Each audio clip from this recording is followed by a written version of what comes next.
Good news also coming in, Bloomberg Emerging Market Index inclusion. So that sort of also added cheer to the sentiment.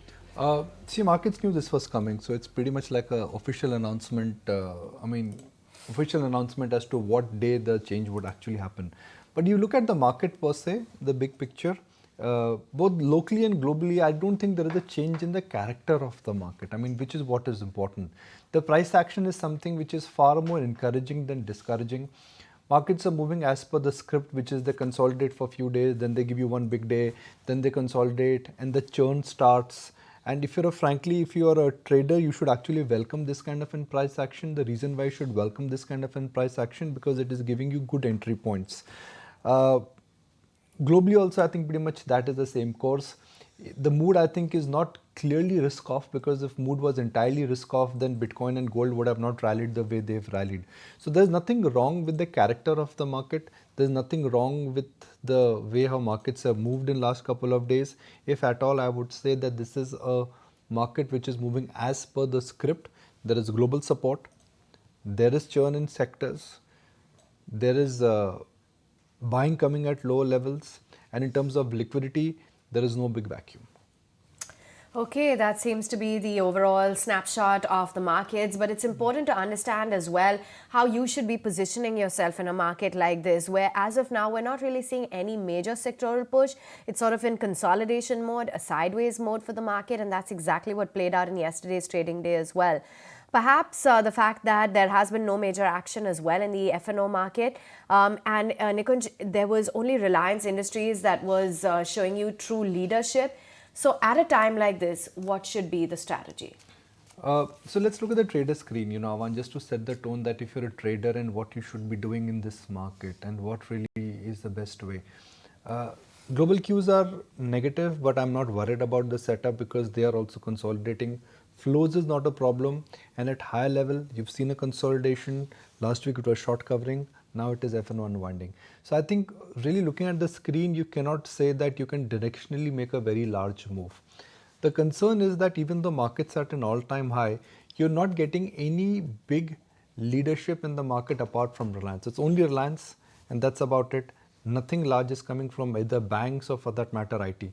That means that the ability of the market to scale up significantly will obviously be lower at higher levels. I continue to maintain that globally you should avoid sectors which are global denominated, which would include IT, pharma, and metals. They may give you more flat days and few good days. And we've seen evidence of this pre-election rally. It was there in power on Monday.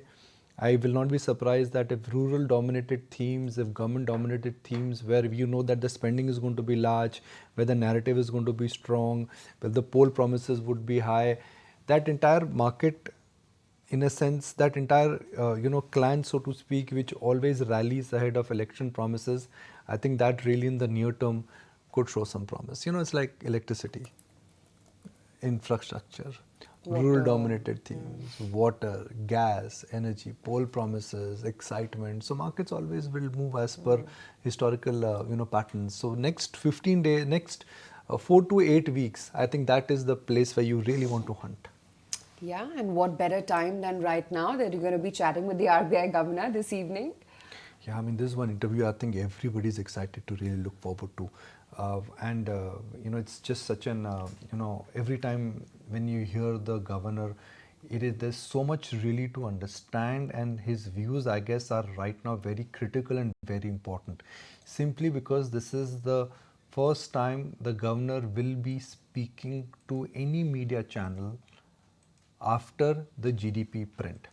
Second, the way RBI's surveillance mechanism actually has changed, and suddenly you are seeing that the era of soft touch that's behind us, and RBI has got now a new framework in which they are looking at how NBFCs should actually be conducting business. And more important, Paytm. Will they get a lifeline? Have they finally earned out of jail card? What is the way forward? At the last MPC meeting, the governor clearly and explicitly said that there is going to be no review. But post that, a little bit of communication, I'm sure, must have happened between RBI and Paytm. And for everybody who uses Paytm, what happens to Paytm wallet after 15th of March? But more importantly, Aisha, I mean, just think about it. Indian economy right now is enjoying a pedestal positioning. Growth is in the right direction. Inflation seems to be coming under check. NPA cycle is down and credit offtake is strong.